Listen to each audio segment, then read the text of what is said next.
ഇവാഞ്ചലിയും അനുദിന സുവിശേഷ വിചിന്തനം.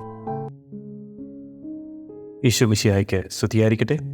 സെപ്റ്റംബർ 6, 22-ാം വാരം, വെള്ളി. വിശുദ്ധ ലൂക്കാ എഴുതിയ സുവിശേഷം 5-ാം അധ്യായം 33 മുതൽ 39 വരെ വാക്യങ്ങൾ. ക്രിസ്തുവിൽ ഏറ്റവും സ്നേഹം നിറഞ്ഞവരെ, ദൈവരാജ്യത്തിൻ്റെ സ്വഭാവവും പ്രകൃതവുമാണല്ലോ ഇവിടെ അവതരിപ്പിക്കുന്ന 5 തർക്കങ്ങളിലൂടെ ലൂക്ക ചിത്രീകരിക്കുന്നത്. ദൈവരാജ്യത്തിൻ്റെ വിരുന്നിനെക്കുറിച്ച് തൊട്ടുമുകളിൽ സൂചിപ്പിച്ചു കഴിഞ്ഞു.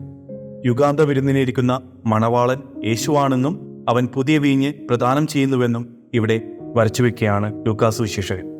പാപവും പാപമോചനവും ലൂക്ക 5:17 മുതൽ 26 വരെയും പാപിയും പശ്ചാത്താപവും 27 മുതൽ 32 വരെയും എന്നിങ്ങനെ 2 വിഷയങ്ങളാണ് ആദ്യത്തെ 2 വിവാദങ്ങളിൽ കൈകാര്യം ചെയ്തത്. അവസാനത്തെ 2 തർക്കങ്ങൾ ശാബത്തിനെ ചുറ്റിപ്പറ്റിയാണ്. 6-ാം അധ്യായം 1 മുതൽ 11 വരെയും.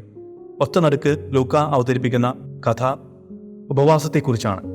പാപം മോചിക്കുവാനും പാപികളെ പശ്ചാത്താപത്തിലേക്ക് വിളിക്കുവാനും സാമ്പത്ത് ലംഘിക്കുവാനും യേശുവിനുള്ള അധികാരമാണ് ഇവിടെ പ്രതിപാദിക്കുന്നത്. അതിനാൽ ക്രിസ്തു ദർശനപരമായി സുപ്രധാനമാണ് ഈ കേന്ദ്രകഥ. യോഹന്നാന്റെ ശിഷ്യന്മാർ ഉപവസിക്കുകയും പ്രാർത്ഥിക്കുകയും ചെയ്യുന്നു.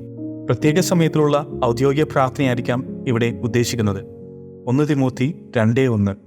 യഹൂദർക്ക് നിശ്ചിത സമയങ്ങളിൽ പ്രാർത്ഥനകളുണ്ടായിരുന്നു. ക്രൈസ്തവർക്ക് യാമപ്രാർത്ഥന പോലെ ഫരിസേയർ ആഴ്ചയിൽ 2 പ്രാവശ്യം ഉപവസിച്ചിരുന്നു. ലൂക്ക 18:12. സീനായ് മലയിലേക്ക് മോശ കയറിപ്പോയ ദിനത്തെ അനുസ്മരിക്കുവാനായി വ്യാഴാഴ്ചയും അവിടെ നിന്ന് താഴേക്ക് ഇറങ്ങി വന്നതിൻ്റെ ഓർമ്മയ്ക്കായി തിങ്കളാഴ്ചയുമായിരുന്നു ഈ ഉപവാസമെന്ന് ചിലർ അനുമാനിക്കുന്നു. എന്നാൽ സാബത്തിലും വിവാഹ അവസരത്തിലും ഉപവസിക്കാറില്ല. പഴയ നിയമത്തിൽ ദൈവത്തെ മണവാളനായും ഭർത്താവായും ചിത്രീകരിച്ചിട്ടുണ്ട്. ഹോസിയ 2:18-21, എസെക്കിയേൽ 16.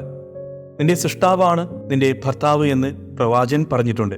ഏശയ്യ 54:5 മുതൽ 8 വരെയും. ദൈവവും മനുഷ്യവംശവും തമ്മിലുള്ള ബന്ധവും ഐക്യതയും സൂചിപ്പിക്കുന്ന പ്രതീകമാണ് ഇത്. പുതിയ നിയമത്തിൽ യേശുവാണ് മണവാളൻ.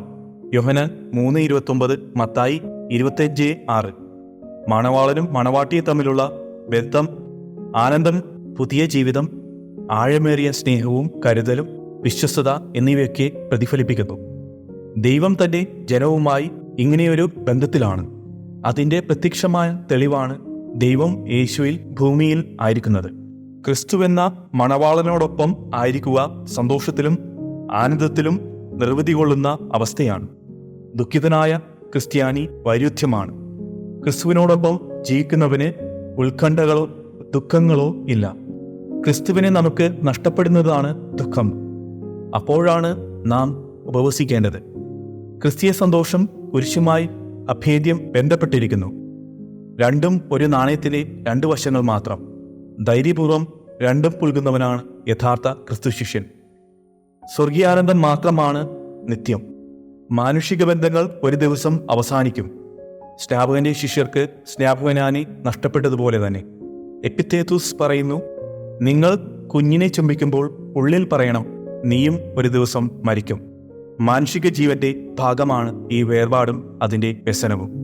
പ്രിയരെ, ഈ ഭൂമിയിൽ നമ്മോട് കൂടെയുള്ളതെല്ലാം നൈമിഷികമാണ്. നമ്മുടെ കുടുംബം, ബന്ധങ്ങൾ, ആസ്തി, കീർത്തി ഇവയെല്ലാം ആത്യന്തികമായ ലക്ഷ്യത്തിലേക്ക് നടക്കുവാൻ സഹായിക്കുന്നതായി മാറണം. നമ്മുടെ കുടുംബം തിരുക്കുടുംബത്തിനകത്തായി മാറുമ്പോൾ നാം ഓരോരുത്തരും മണവാളനായ ക്രിസ്തുവിനെ കാത്തിരിക്കുന്ന വ്യക്തികളായി മാറും.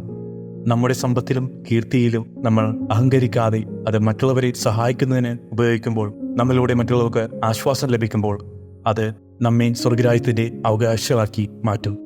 ഇന്നീ ദിനം ഒരുക്കമുള്ളവരായി കാണപ്പെടുവാൻ ഞങ്ങളെ സഹായിക്കണമേ എന്ന് നമുക്ക് ഏറ്റവും പ്രത്യേകമായി പ്രാർത്ഥിക്കാം.